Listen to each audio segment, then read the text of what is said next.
میری ایک دوست نے جب باتوں باتوں میں بتایا کہ وہ پریشانیوں سے بالکل ٹوٹ چکی تھی، نہ سکون نہ برکت، پھر کسی نے اسے کیا صورت بتائی اور کس طرح اس کی زندگی بدلنا شروع ہوئی۔ السلام علیکم ایوری ون، آئی ہوپ کہ آپ سب ہوں گے ٹھیک ٹھاک، اپنے اپنے گھروں میں ہوں گے خوش۔ اللہ تعالیٰ آپ کی زندگیوں میں آسانیاں فرمائے، آمین یا رب العالمین۔ یہاں پہ میں آپ کو بتاتی چلوں، میں نے سوچا ہے کہ دیکھیں ہمیں سوشل میڈیا ہم یوز کر رہے ہیں تو اس پر خیر کی آواز لگانی چاہیے، اور خیر میں جو ہے دعائیں بھی ہمیں شامل کرنی چاہیے۔ کیا پتہ کس کی دعا ہمارے حق میں قبول ہو جائے، کس کی آمین جو ہے وہ ساتوں آسمانوں تک چلی جائے اور ہمارے لیے اللہ پاک راستے نکالے۔ تو آج سے میں نے سوچا اپنی ویڈیو میں کوئی نہ کوئی ایسی دعا ضرور شامل کروں گی۔ ساتھ میں آپ سے کہوں گی کہ اگر آپ چاہتے ہیں آپ کے لیے کوئی دعا کی جائے تو ضرور کمنٹ میں جو ہے نا اپنے لیے اپنی دعا ایڈ کریں۔ میں انشاءاللہ کوشش کروں گی آپ کا نام لے کے آپ کے لیے دعا ضرور کراؤں، اور بہت سارے لوگ آمین ضرور لکھیں کمنٹ میں، تاکہ جو ہے نا ہمارے فائدہ ہو اس ویڈیو بنانے کا اور اس کا کوئی مقصد بھی حاصل ہو دے۔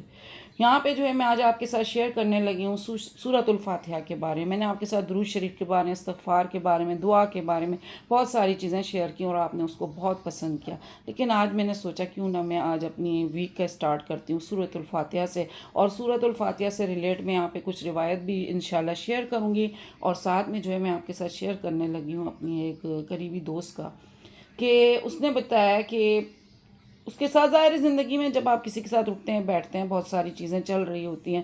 آپ یہ کہہ رہے ہوں گے سسٹر کیا بنا رہی ہیں، تو جناب سسٹر کو شوق چڑھ گیا تھا کہ کشمیری کلچے بناؤں۔ مظفر آباد کی اور کشمیر کی بہت بڑی سوغات ہے، ہر گھر میں موجود ہوتی ہے اور بڑے تندوروں میں بنائی جاتی ہے، ظاہر ہے وہاں پہ جس طریقے سے بنائی جاتی ہے بڑی بڑی بھٹیوں میں بنائی جاتی ہے۔ ہمارے پاس تو اوون ہے، ہم نے کہا چلیں کوشش کر کے دیکھتے ہیں، بلکہ بناتی رہتی ہوں کیونکہ گرمیوں میں ناشتہ جو ہے نا بہت مشکل لگتا ہے، اور اس میں کہتی ہوں یا تو پھر آپ کے پاس پکوان ہوں، کلچے ہوں، اس طرح کوکیز گھر کے بنے ہوئے ہوں، گھر کی کوئی نہ کوئی اس طرح ہوم میڈ چیز ہو، بس آپ جلدی سے چائے کے ساتھ پی لیں، آپ کی سٹارٹ ہو جائے، کیونکہ چائے کے بغیر گزارا نہیں ہے۔ تو اس کے چکر میں پھر یہ اتنی محنت کرنی پڑی، اور جو سوچ کے بنایا تھا کہ چلیں 1 ویک گزر جائے گا، ایسا کچھ بھی نہیں ہوا۔ آگے ویڈیو میں آپ دیکھیں گے کہ جناب میرا جو ہے نا کوکیز باکس خالی ہو چکا تھا۔ تو یہاں پہ میں اس کے اوپر تیل اور خشخاش بھی ڈال رہی تھی۔ بہت ایزی ریسیپی ہے، مجھے سوری کسی نے مجھے کہا بھی تھا کہ میں پین کیک بنا رہی تھی، آپ اپنی نا پین کیک کی ریسیپی شیئر کریں، حالانکہ میں نے کل ہی بنائے تھے۔ پتہ ہے بار بار ایسا فیل ہوتا ہے کہ بس سارا دن ایسا لگتا ہے بس موبائل لیا ہے، ٹرائیپوڈ لیا ہوا ہے اور نہ ویڈیوز شوٹ ہو رہی ہیں۔ کبھی کبھی دل چاہتا ہے کہ زندگی اس سے ہٹ کے بھی ہے، تو اس چکر میں جو ہے نا بس ہم ہٹ ہی جاتے ہیں۔ انشاءاللہ جس نے بھی کہا ہے میں ضرور شیئر کروں گی۔ ساتھ میں جو ہے کچن کی کلیننگ بھی تھی، وہ بھی میں نے آج زیادہ کی۔ سنڈے جو ہے میری کوشش ہوتی ہے میں بہت ڈیپ کلیننگ کروں، اور اس میں سب سے امپورٹنٹ چیز میرا جہاں چولہا ہوتا ہے۔ آج کل گیس آنے کا اتنا مسئلہ ہو گیا ہے، تو سلنڈر کے اوپر کام چل رہا ہے، تو سلنڈر والا جو چولہا ہے آپ نے دیکھا ہوگا اکثر میں اپنے اس چولہے پہ رکھ لیتی ہوں، تو وہ بھی گندا ہوتا ہے اور وہ بھی گندا ہو جاتا ہے۔ تو پھر میں نے جو ہے نا اپنے کچھ گریس لفٹر اس طرح کے بہت سارے جو سلوشن لا کے رکھے ہوئے، اس کے ساتھ جو ہے میں نے اس کو جو ہے آج سنڈے پورا کلین کیا۔ آگے ویڈیو میں آپ دیکھیں گے۔ اور گرمی کی شدت کراچی میں بہت زیادہ ہوگی۔ آپ کون کون سے شہروں میں، آپ کے شہروں میں کیا حالات ہیں اس گرمی کے، بتائیے گا ضرور کمنٹس میں۔ آتے ہیں جی اپنی ویڈیو کی طرف، اور ویڈیو میں کرتے ہیں آج بات، اور انشاءاللہ دعا بھی ضرور کریں گے انشاءاللہ، ٹھیک ہے۔ تو واقعہ کچھ اس طرح کا ہے جہاں سب کچھ ختم ہونے لگ جاتا ہے، گھر میں پریشانیاں، رزق میں تنگی، دل میں بے چینی، گھر میں نا اتفاقی، اور ایک عجیب و غریب ماحول پیدا ہونا شروع ہو۔ جہاں پہ جب پریشانیاں شروع ہوتی ہیں نا، تنگی آنا شروع ہو جاتی ہے، وہاں دلوں میں بھی تنگی آتی ہے، ذہنی طور پہ بھی بندہ پریشان ہوتا ہے، کیونکہ وہ آپ اتنا اچھا تو نہیں فیل کر سکتے جب آپ پریشان ہوتے ہیں۔ تو پھر آپ کے لیے کوئی نہ کوئی اس میں راستے ہوتے ہیں، نوافل ہوتے ہیں، تہجد ہوتے ہیں، اشراق چاشت ہوتے ہیں، درود استغفار ہوتا ہے، ساتھ ساتھ قرآن پاک کی اتنی ساری صورتیں ہوتی ہیں جن کو کہ آپ نہ پڑھتے ہیں اور اپنے لیے کوئی نہ کوئی راستہ نکالنے کی کوشش کریں۔ اسی طرح اس نے جب ذکر کیا تو اس کو دوست نے بتایا کہ یار آپ ایسا کرو کہ آپ سورۃ الفاتحہ کا جو ہے نا اپنی روٹین میں شامل کرو، اور اس کو آپ روزانہ پڑھنا شروع کرو۔ تو اس نے بتایا کہ اس نے کس طریقے سے اس کو ایڈ کیا اور اس کو پڑھنا ہے۔ تو آپ کو پتہ ہے سورۃ الفاتحہ قرآن کا سب سے عظیم سورت ہے، اور ہماری نماز کا اتنا بڑا حصہ ہے، اور اسے ام الکتاب بھی کہا جاتا ہے۔ پھر اس نے فیصلہ کیا کہ میں کوشش کرتی ہوں کہ 7 دن تک سورۃ الفاتحہ پڑھنا شروع کروں۔ بات 7 دن کی نہیں ہوتی، بات ہوتی ہے اس طرح نا آپ کی ایک روٹین بن جاتی ہے۔ یہاں پہ میں آپ سے شیئر کرتی چلوں، حضرت ابو ہریرہ رضی اللہ تعالیٰ عنہ سے روایت ہے کہ رسول اللہ صلی اللہ علیہ وآلہ وسلم نے ابی بن کعب رضی اللہ تعالیٰ عنہ سے فرمایا، کیا تمہاری خواہش ہے کہ میں تم کو قرآن کی وہ صورت سکھاؤں جس کے مرتبے کی کوئی صورت نہ تو توریت میں نازل ہوئی، نہ انجیل میں، نہ زبور میں، اور نہ ہی قرآن پاک میں؟ ابی رضی اللہ تعالیٰ عنہ نے عرض کیا کہ ہاں حضور صلی اللہ علیہ وسلم، مجھے وہ صورت بتا دیں۔ آپ نے فرمایا کہ تم نماز میں قرات کس طرح کرتے ہو؟ ابی نے آپ صلی اللہ علیہ وآلہ وسلم کو صورت فاتحہ پڑھ کر سنائی کہ میں نماز میں یہ صورت پڑھتا ہوں اور میں اس کو اس طرح سے پڑھتا ہوں۔ آپ نے فرمایا، قسم ہے ذات پاک کی جس کے قبضے میں میری جان ہے، توریت، انجیل، زبور میں سے کسی میں اور خود قرآن میں بھی اس جیسی کوئی صورت نازل نہیں۔ یہی وہ صورت ہے، عظیم صورت جو اللہ تعالیٰ نے عطا فرمائی ہے۔ اسی طرح ایک بار نا جب حضرت جبرائیل علیہ السلام حضور صلی اللہ علیہ وآلہ وسلم کے پاس بیٹھے ہوئے تھے، یکایک انہوں نے اوپر سے ایک آواز سنی اور سر اٹھا کر فرمایا، یہ ایک فرشتہ زمین پر اترا ہے جو آج سے پہلے کبھی نہیں اترا تھا۔ پھر اس فرشتے نے سلام کیا اور کہا، یا رسول اللہ صلی اللہ علیہ وآلہ وسلم، مبارک ہو، لیجئے یہ دونوں آپ کو دے دیے گئے ہیں، ایک سورۃ الفاتحہ، دوسرا سورۃ البقرہ کی آخری آیات، ان میں سے جو بھی آپ پڑھیں گے اس کا ثواب آپ کو ملے گا۔ تو سورۃ البقرہ کے بارے میں بھی میں نے آپ کے ساتھ جو ہے نا یہ اس کا شیئر کی ہے ویڈیو، اور اس کی آخری آیات کے بارے میں بھی میں نے آپ کے ساتھ بہت کچھ شیئر کیا ہوا ہے۔ تو اگر آپ دیکھنا چاہتے ہیں تو میری وہ پچھلی ویڈیو اس کو آپ جا کے دیکھ سکتے ہیں، اس میں آپ کو بہت کچھ سیکھنے کو ملے گا۔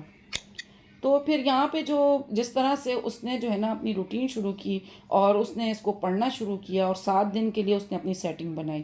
7 دن گزرے ہی نہیں تھے کہ اسے اپنی زندگی میں چینجنگ نظر آنا شروع ہو گئی۔ گھر میں برکت محسوس ہونے لگی، پریشانیاں دھیرے دھیرے ختم ہونے لگیں، سب سے بڑی بات اللہ پر یقین مضبوط ہونے لگا۔ اگر آپ بھی اپنی زندگی میں نا اس طرح کی تبدیلیاں چاہتے ہیں تو روز 7 دفعہ سورۃ الفاتحہ پڑھنا شروع کریں، دل سے دعا مانگیں، اپنی نیت کو صاف رکھیں۔ اب 7 دفعہ کی آپ روٹین کس طرح سے بنائیں، میں نے اپنی روٹین کس طرح سے بنائی ہے، بھئی ایک دعا کے طور پہ سورت کو ہم کرتے ہیں۔ تو کسی بھی نماز کے بعد فوراً کے فوراً نماز ختم ہوئی، بھئی جا نماز اٹھائی، ٹھپ کیا، رکھ لیا، بس اب اور کاموں میں نہیں، تھوڑی دیر کے لیے آپ نا نماز کے بعد ضرور اپنے نا پریئر میٹ پہ بیٹھا کریں، تھوڑا سا آپ جو ہے بہت دل کی گہرائیوں سے ان ساری چیزوں کو شروع کیا کریں۔ درود شریف پڑھیں، استغفار پڑھیں، سورۃ الفاتحہ کو 7 دفعہ پڑھیں۔ اپنی کسی بھی ایک نماز میں آپ اس کو روٹین بنائیں، چاہے عشاء میں بنا لیں آپ، چاہے فجر میں بنا لیں، عصر، ظہر، مغرب، کسی میں بھی بنا لیں، مغرب میں بنا لیں۔ تو آپ اس طرح کریں۔ دیکھیں، یاد رکھیں، دیکھیں مسئلہ صورت کا نہیں ہے، ہماری نیت اور یقین کا ہوتا ہے، اور یقین آپ کا مضبوط ہوتا ہے، کیونکہ یقین کے اوپر میں نے دعا والی بھی ایک ویڈیو بنائی تھی، اس میں آپ سے بات کی تھی کہ الیقین ہونا چاہیے، دل سے اللہ کو پکارنے کا آپ کو جواب ضرور ملتا ہے۔ تو یہ والی چیزیں جب آپ اپنی زندگی میں ایڈ کرتے رہتے ہیں تو آپ یقین کریں آپ کی زندگی خود بخود بہتر ہونا شروع ہو جاتی ہے۔ قرآن پاک تو آپ اپنی زندگی میں نا اس کا ایک روٹین بنا لیں۔ یہاں پہ آپ کو بتاؤں، حضرت عبداللہ بن مسعود رضی اللہ تعالیٰ عنہ سے روایت ہے کہ رسول اللہ صلی اللہ علیہ وآلہ وسلم نے ارشاد فرمایا، جس نے قرآن پاک کا ایک حرف پڑھا اس نے ایک نیکی کما لی، اور یہ ایک نیکی اللہ تعالیٰ کے قانون کرم کے مطابق 10 نیکیوں کے برابر ہے۔ مزید وضاحت کے لیے آپ نے فرمایا، میں یہ نہیں کہتا کہ یعنی میرا مطلب یہ نہیں ہے کہ الف لام میم ایک حرف ہے، بلکہ الف ایک حرف ہے، لام ایک حرف ہے، اور میم ایک حرف ہے۔ اس طرح الف لام میم پڑھنے والا بندہ 30 نیکیوں کے برابر ثواب کا مستحق ہوتا ہے۔ تو قرآن پاک کا ایک ایک حرف کا آپ کو جو ثواب مل رہا ہے، آپ اس طرف چلے جاتے ہیں اور آپ کو جو ہے اس والی روٹین کا حصہ بننا شروع ہو جاتے ہیں۔ آپ ان ساری نیکیوں سے کیوں جو ہے نا غافل رہیں، اور ان ساری نیکیوں کو آپ کیوں نہ حاصل کریں۔ اللہ پاک آپ کے لیے، ہمارے لیے آسانیاں فرمائیں۔ ہم اسی طرح اپنے درود شریف پڑھیں، اسی طرح استغفار پڑھیں، اسی طرح سورہ بقرہ کی آخری آیات کو پڑھیں، اسی طرح ہم سورۃ فاتحہ کو بھی اپنی روٹین کا حصہ بنائیں۔ آئیں ہم لوگ دعا کرتے ہیں کہ اے اللہ، ہم آپ سے دنیا و آخرت کی بھلائی مانگتے ہیں۔ اے اللہ، ہمارے دین و دنیا کو درست فرما، ہمارے ہر کام میں برکت عطا فرما، ہمیں سکون اور حلال رزق عطا فرما، ہمارے بچوں کو نیک صالح و فرما بردار بنا، ہر غم اور پریشانی سے ہمیں بچا، ہمیں صبر و شکر کرنے والوں میں شامل فرما، ہمیں، ہمارے والدین اور تمام مومنین کو بخش دے۔ یا اللہ ہماری زندگی میں بھی ویسی تبدیلی عطا فرما جیسے تو نے اپنے نیک بندوں کو دی. آمین یا رب العالمین ثم آمین. آمین ضرور کہیے گا، ساتھ میں جو ان دعاؤں کو بھی اپنی زندگی میں شامل کیجیے گا. انشاءاللہ تعالیٰ آپ کی زندگی بہت بہتر ہو جائے گی. اور ساتھ میں یہ رات کو گئی ہوئی تھی تھوڑا بچوں کے ساتھ، سنڈے بھی تھا، تو ایک فیملی ٹائم جو ہوتا ہے، یہ اتنی خوبصورت مسجد ہے، اتنا پیارا ہے، اس کے اوپر کلمہ طیبہ لکھا ہوا تھا، مجھے بہت اچھا لگا. میں نے کہا کیوں نہ میں ان کو بھی اپنی آڈینس کے ساتھ شیئر کروں. آئی ہوپ آپ کو میری پچھلی ویڈیو کی طرح میری یہ ویڈیو بھی پسند آئی ہوگی.